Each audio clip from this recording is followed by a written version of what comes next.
चलिए बच्चों, good afternoon. इस समय पढ़ाया जा रहा है आप लोगों को ट्रांसफॉर्मेशन ऑफ सेंटेंसेस। ट्रांसफॉर्मेशन का अर्थ शुरुआत में ही बता दिया गया होगा कि वाक्यों का रूपांतरण, अर्थात अंग्रेजी वाक्य का ग्रामेटिकल स्ट्रक्चर बदल देना, लेकिन उसके अर्थ में कोई परिवर्तन नहीं होना चाहिए। जो सेंटेंस दिया गया है उसको दूसरे तरह से लिखा जाए, लेकिन उसके अर्थ में परिवर्तन नहीं होना चाहिए। इसी को ट्रांसफॉर्मेशन कहते हैं। तो ट्रांसफॉर्मेशन के कई नियम हैं और कई नियम पढ़ा दिया गया है। आज चल रहा है interchange of affirmative and negative sentence, अर्थात अफर्मेटिव और नेगेटिव सेंटेंस का पारस्परिक या आपस में परिवर्तन करके इसमें पहले पढ़ाया जाएगा कि अफर्मेटिव सेंटेंस को नेगेटिव में बदलकर, इससे संबंधित 5-6 नियम है, इसको पढ़ा लेंगे। तो फिर इसी का उल्टा इसका पढ़ाया जाएगा कि नेगेटिव को अफर्मेटिव में बदलकर। लेकिन आप पढ़ाएंगे अफर्मेटिव को नेगेटिव सेंटेंस में बदलकर। इसमें 2 नियम कल पढ़ा दिया गया था और आज तीसरा नियम पढ़ाना है। तीसरे नियम में अगर अफर्मेटिव सेंटेंस में स्वीकारात्मक वाक्य में एलोन शब्द जिसका होता है अकेला, एलोन अकेला, ओनली केवल, अगर अफर्मेटिव सेंटेंस में ओनली और एलोन शब्द आया हो तो ट्रांसफॉर्मेशन बनाते समय उसको नेगेटिव में बदलेंगे। और नेगेटिव में बदलने के लिए जब अफर्मेटिव में एलोन और ओनली आया हो तो एलोन और ओनली के स्थान पर नन बट लिख देंगे और वह नन बट जो है वाक्य के प्रारंभ में लिखेंगे, तब जाकर के ट्रांसफॉर्मेशन होगा।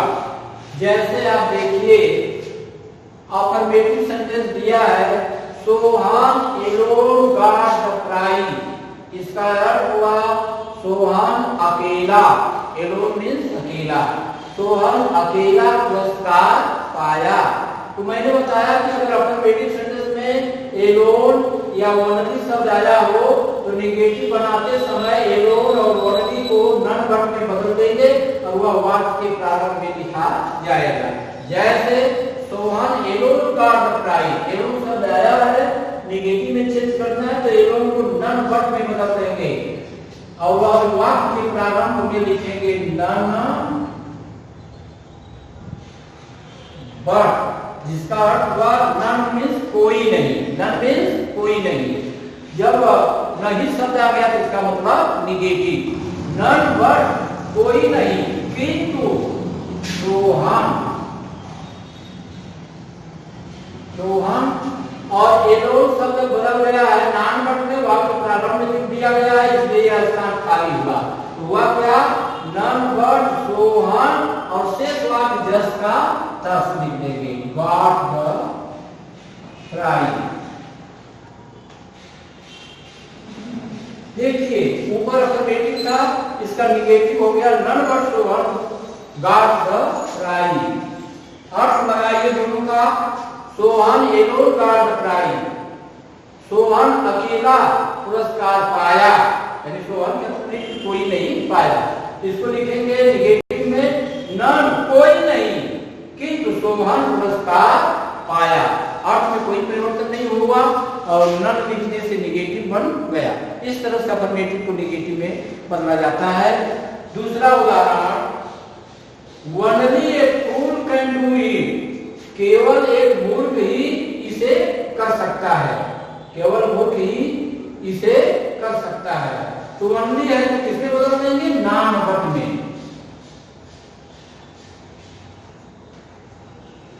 नॉन बट शेष वाक्य जैसा था, none but a fool can do it. अब यह वाक्य अफर्मेटिव से नेगेटिव हो गया क्योंकि नन माने कोई नहीं, जब नहीं शब्द आ गया तो नेगेटिव। अर्थ लगाइए अफर्मेटिव में only a fool can do it, केवल एक मूर्ख ही इसे कर सकता है। जब इसका नेगेटिव बनाया तो none but a fool can do it, कोई नहीं किंतु एक मूर्ख, लेकिन एक मूर्ख ही इसे कर सकता है। अर्थ में कोई परिवर्तन नहीं हुआ, अफर्मेटिव से नेगेटिव हो गया, इसलिए ट्रांसफॉर्मेशन बन गया।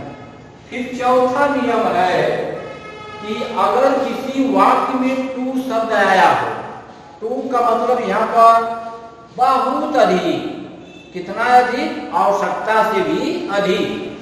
जब कोई चीज लाभ न पहुंचाकर, किसी चीज की इतनी अधिकता हो जाए कि लाभ न पहुंचाकर हानि पहुंचावे, तो टू का प्रयोग किया जाता है। टू का मतलब बहुत अधिक।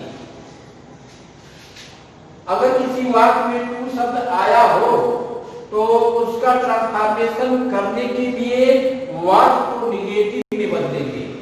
अगर किसी वाक्य में टू शब्द आया है और ट्रांसफॉर्मेशन करने के लिए निगेटिव में बदलेंगे, और ऐसा करने के लिए टू को हटाकर उसके स्थान पर सो डॉट डॉट, यानी कुछ शब्दों के बाद दैट लगेगा, फिर डॉट डॉट का मतलब दैट के बाद कोई सब्जेक्ट होगा, फिर कैन नॉट, उसके बाद क्रिया।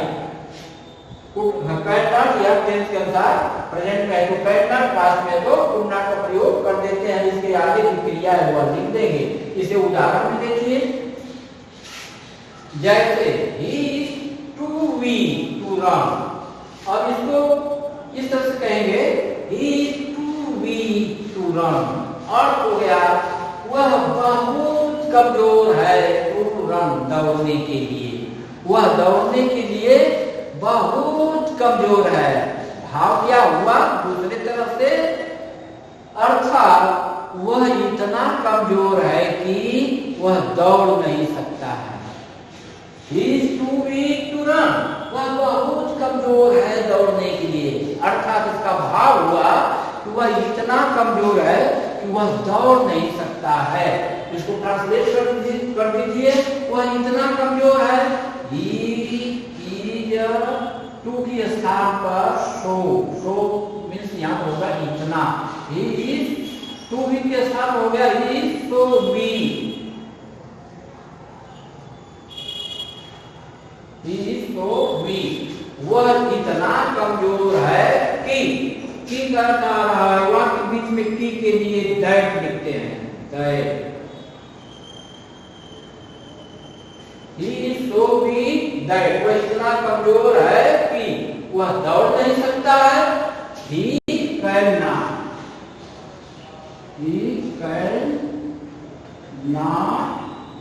run। देखिए ऊपर अफर्मेटिव था, नीचे हो गया he is so weak that he cannot, not लग गया इसलिए नेगेटिव। और दोनों के अर्थ में कोई अंतर नहीं, ट्रांसफॉर्मेशन बन गया।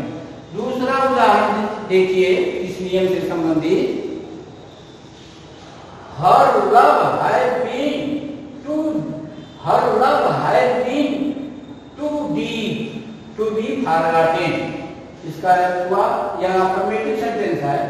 her love had been too deep, उसका प्यार too deep, इतना अधिक गहरा हो गया है, to be forgotten, भुलाए जाने के लिए।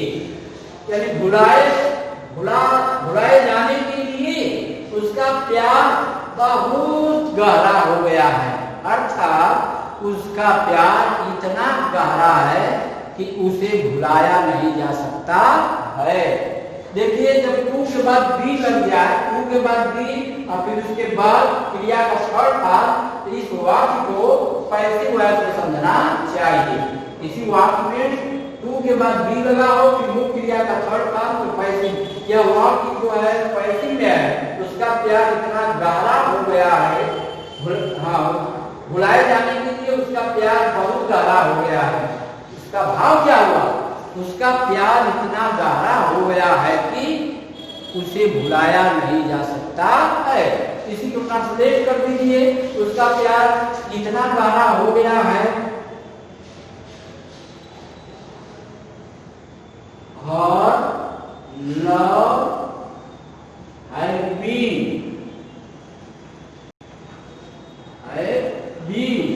too deep है तो टू हटा करके so deep,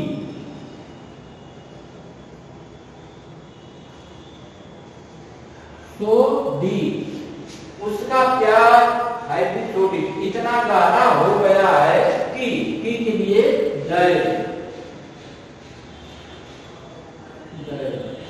कि उसे भुलाया नहीं जा सकता है। उसे का मतलब किसको? उसके प्यार को। तो it can not be, it प्यार के लिए इट होगा। इट पैसिव वॉइस में इट कैन नॉट बी लगेगा, पैसिव वॉइस बनाएंगे, उसे भुलाया नहीं जा सकता है। It can not be forgotten.